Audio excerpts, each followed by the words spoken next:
Life has a way of surprising you when you least expect it, and that's exactly what happened to me one evening.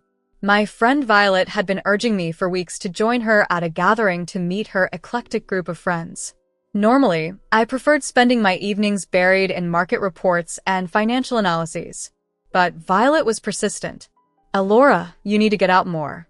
"It'll be fun, I promise," she insisted. So, I found myself at the party, slightly awkward in my least uncomfortable party dress, holding a glass of wine and feeling out of place among a crowd of lively strangers. The room was filled with laughter and lively conversations. I stayed close to Violet, who was busy introducing me to various friends when he arrived. His name was Oliver. Unlike the flamboyant characters you'd expect at such a party, Oliver had an ordinary look and a melancholic smile that hinted at deeper stories. Violet was eager for us to meet. "You just have to meet Oliver," she said, pulling me through the crowd. There was something immediately relatable about him. Perhaps it was his genuine warmth when he spoke of his daughter, Harper, or his openness about being a widower. We eventually found ourselves separated from the crowd, sitting on an absurdly large couch. "So, Violet tells me you're into stocks, Wall Street and all." Oliver began, his voice rough but inviting. "Yeah, I analyze investment opportunities and help people grow their money." "It sounds dull, I know," I replied, trying to downplay my job's complexity. "No, that sounds really impressive," he chuckled, sipping his beer.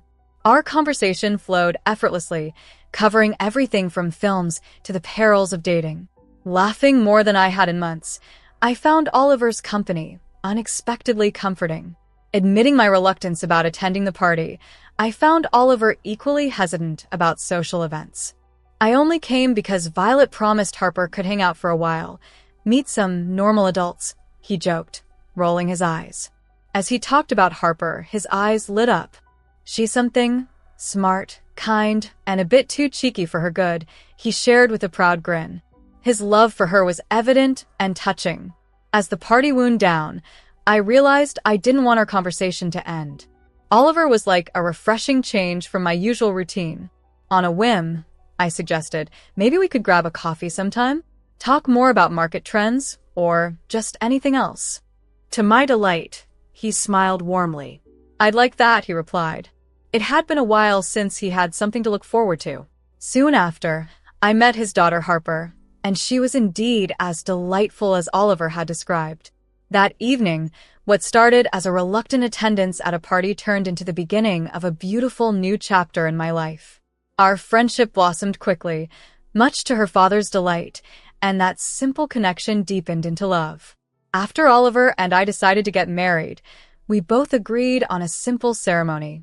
There were no extravagant gowns or lavish venues, just the two of us, my family, and Harper, who were bursting with excitement. The day was simple yet perfect, marked by genuine smiles and a few tears of joy. After moving into Oliver's house, I was eager to make the space feel like it belonged to both of us. Transitioning to working from home was a change my boss supported, allowing me to spend more time with Harper. I'd pick her up from school, and we'd talk about everything from her day to what she learned in ballet class, a routine that quickly brought us closer. She even started calling me Mom, a title that warmed my heart each time I heard it. Transforming our house into a warm, inviting home became my new passion. However, a few months into our marriage, I began to notice subtle changes in Oliver's behavior. His casual comments about the meals I cooked becoming either too bland or too salty were the first signs. "Elora, what's this supposed to be?" he'd ask, eyeing a casserole I'd spent hours preparing. "It's dinner, but since you're channeling Marco Pierre White, maybe you'd like to cook tomorrow?" I'd reply lightly, trying to keep the atmosphere friendly. He wouldn't take up the offer, and instead, the critiques intensified. Next, he started making remarks about my appearance. "Babe, when did you last hit the gym? You're looking different," he mentioned offhandedly one evening, his gaze making me feel scrutinized and diminished. "Guess I've been too busy being a stepmom and working from home, but thanks for the heads up," I retorted, the sting of his words sharper than I anticipated. Through it all, Harper was my beacon of hope. Our bond remained strong, unaffected by the growing strain between Oliver and me. "Mom, "Can you help me with my homework?" she would ask with those trusting, bright eyes. "Of course, sweetie. Let's tackle it together," I would respond, thankful for the normalcy and comfort her presence brought. As Oliver and I grew apart, Harper and I remained inseparable. I cherished our little chats and her ballet recitals, finding solace in these moments. Despite my efforts to keep our home a haven, Oliver's dissatisfaction seemed to permeate every aspect of our life together. "Elora, maybe you should try one of those online cooking classes to spice things up a bit," he suggested one evening, his tone riddled with dissatisfaction. "Or maybe we could eat out more often. Give your taste buds a break from my terrible cooking," I countered, half joking but deeply hurt. Living at home began to feel more like walking on eggshells. Oliver's attitude worsened, setting unrealistic expectations like demanding a new dish for dinner every day, as if I were a gourmet chef rather than his partner. One evening, as I juggled work emails, stirred a pot, and planned for the next day, Oliver walked in, a scowl already on his face. "What's for dinner?" he asked sharply. "I'm trying something new I found online. Thought we could use a little variety," I replied, striving to keep my tone upbeat. He just grunted, peering over my shoulder. "Doesn't look very appetizing," he muttered, his continual dissatisfaction casting a shadow over our home life. Oliver's critiques had become a painful routine, slicing through the normalcy of our evenings. "I thought you'd at least manage to keep the house tidy and cook decent meals," he would say, his words sharp and stinging.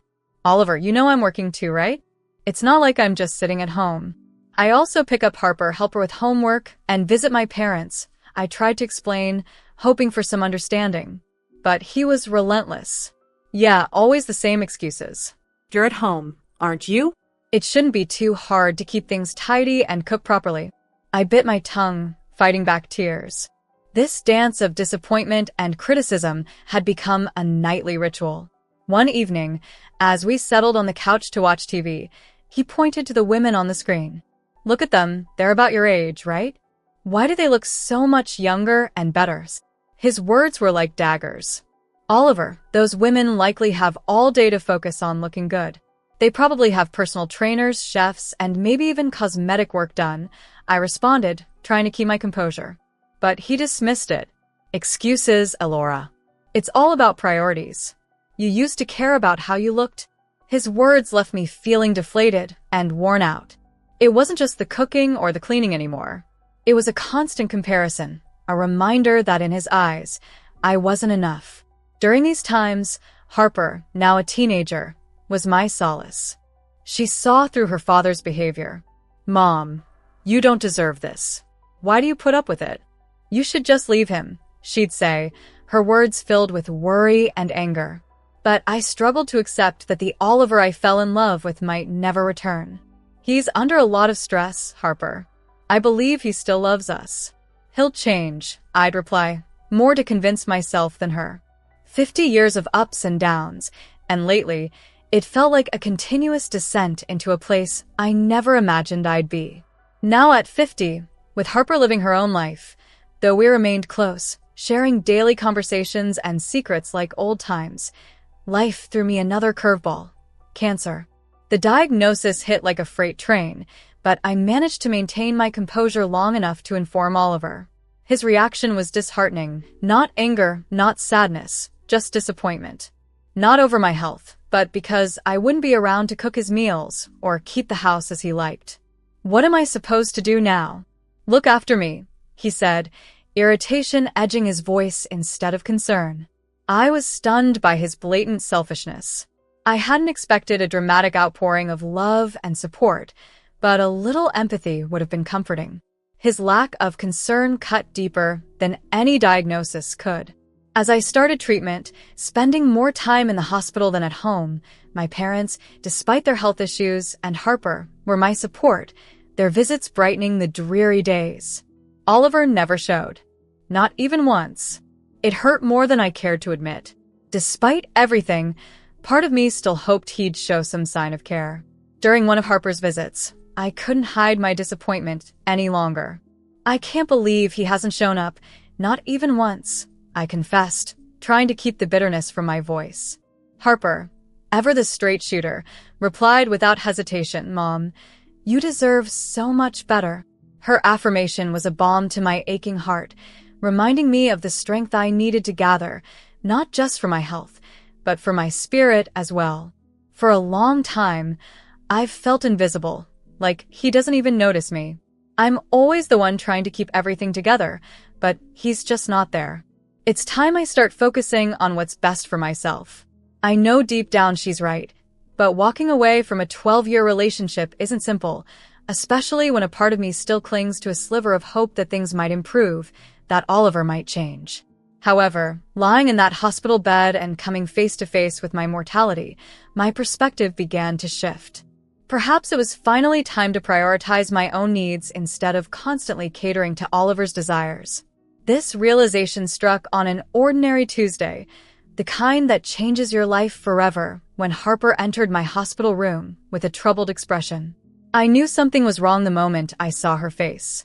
Harper has never been one to mask her emotions well. "Mom, we need to talk," she said, avoiding eye contact. My heart sank.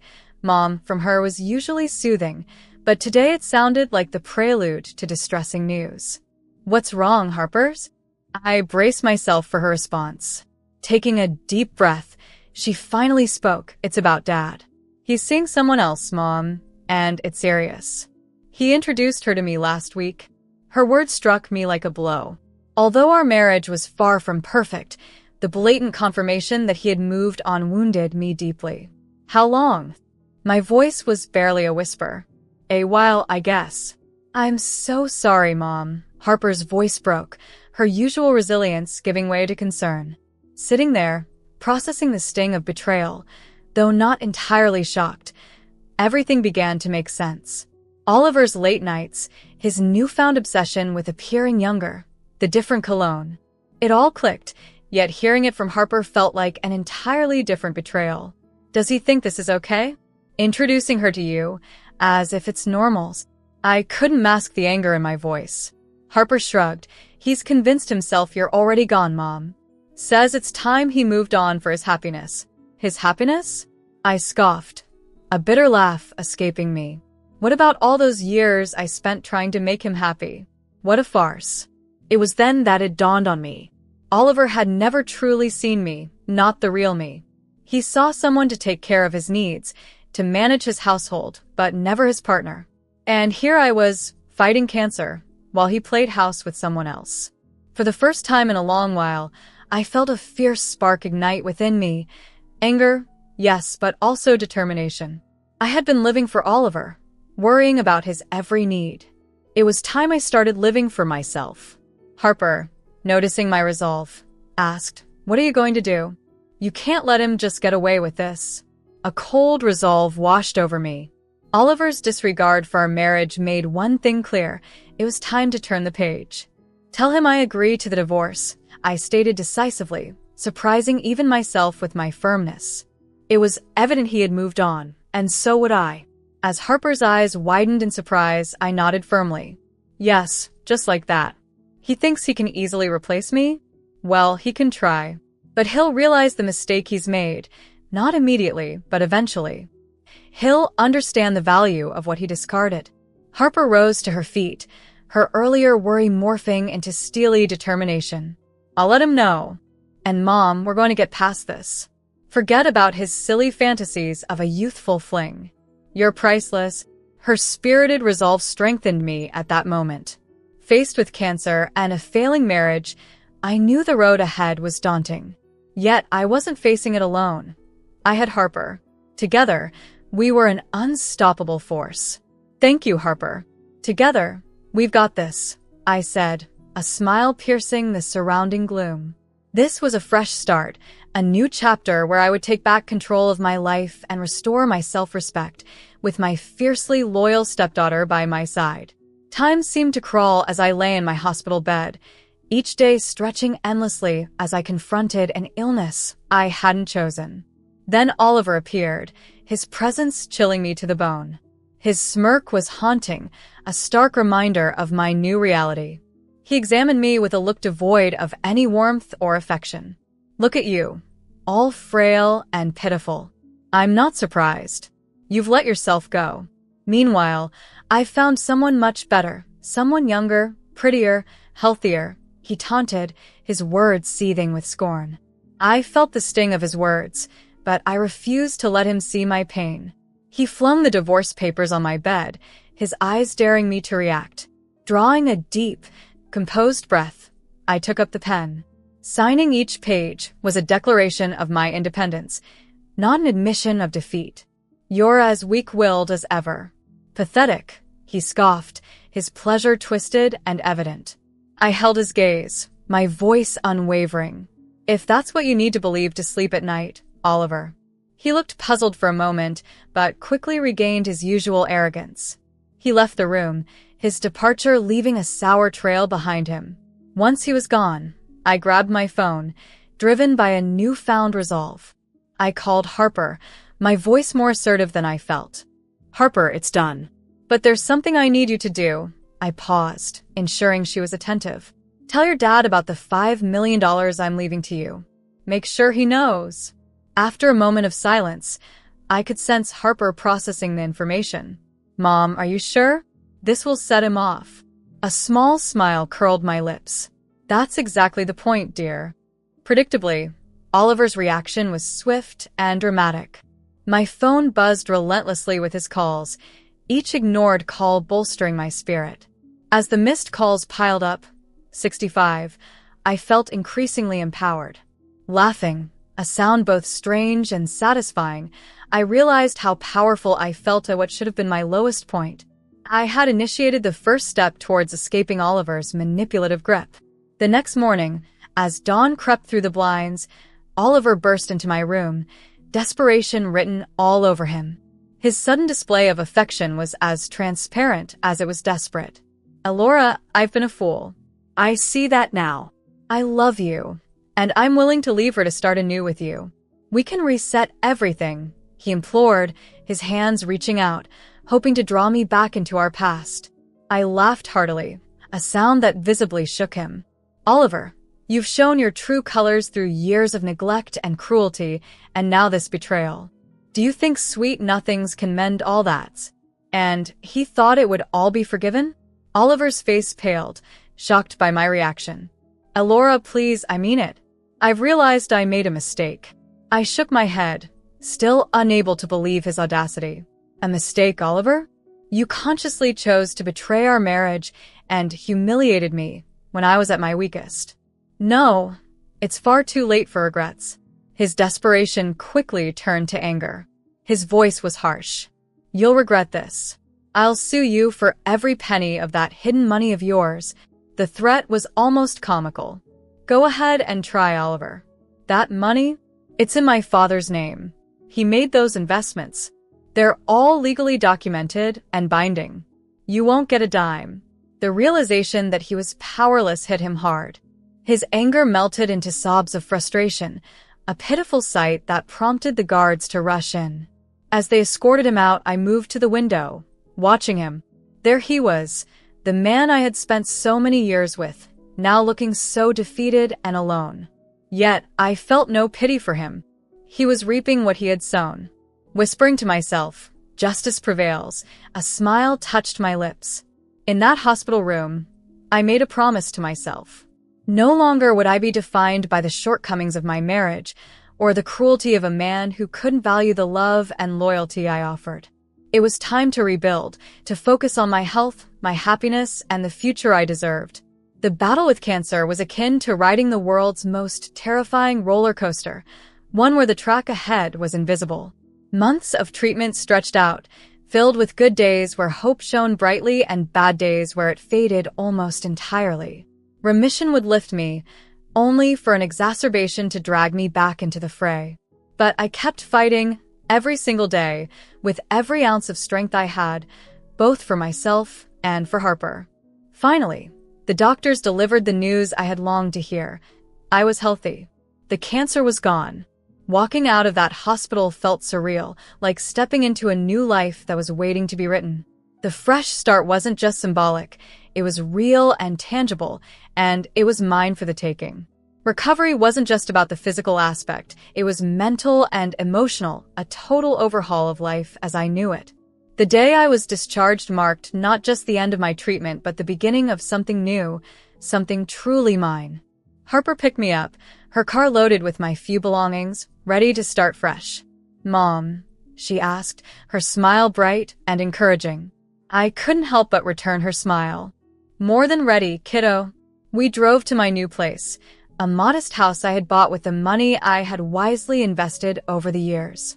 But it wasn't just a house, it was a promise of new beginnings, of freedom. As we unpacked, Harper chatted about decorating ideas, painting the walls, and planting a garden. "This is going to be a place of happiness, Mom. You'll see. We'll make it our sanctuary." Her enthusiasm was infectious. For the first time in years, I felt light, as if a weight had been lifted. "I'd like that, Harper. A sanctuary sounds perfect." We took a break, sitting amidst boxes with takeout containers between us. I've been thinking," I started, "about what comes next. I want to use this chance not just to heal, but to thrive. Rediscovering who I am and what I want to be has been a journey," I mused, feeling a wave of determination. Harper nodded and took my hand. "I've got your back, Mom. Always. And hey, you're already making huge strides. Look at how far you've come." She was right. Transitioning from being trapped in a loveless marriage to standing firm on my own was no small feat, but here I was, ready to engage with the world on my own terms. "I'm thinking of starting a blog," I said, warming up to the idea. "Sharing my story could maybe help others who've been in similar situations." "That's an amazing idea." Harper's eyes sparkled with enthusiasm. "You've got so much wisdom to share, and you're pretty badass, I laughed, the sound bright and free. "Thanks, Harper. I guess I am, aren't I?" And with that newfound confidence, I launched my personal blog. It became a space where I detailed my battle with cancer and my steps toward independence. People responded in the comments with support and shared their own stories. It was both touching and reassuring to connect with others this way. One quiet evening, Harper shared a significant decision of her own. "Mom, I've cut ties with Dad," she announced, her voice steady, though I could see the conflict in her eyes. "After everything, I see you as my real mom. He chose his path, and I've chosen mine with you." Hearing her call me Mom in that context, understanding the depth of what it meant, filled me with a profound mix of pride and sorrow. Sorrow for the broken bridges in her life, but pride in her courage and the strong bond we had forged. "Harper, there's something I've been meaning to tell you," I said, taking her hands in mine. "When the time comes, I'll be leaving everything to you. The house, the $5 million, all of it. You're my family, my future." Harper looked at me, tears brimming in her eyes, but a smile breaking through. "I don't need any of that, Mom. Just having you is enough. But thank you for everything." At that moment, any lingering shadows from our past faded away. We were family, bound not by blood but by choice and by love. As we looked ahead, the future wasn't just a blank page.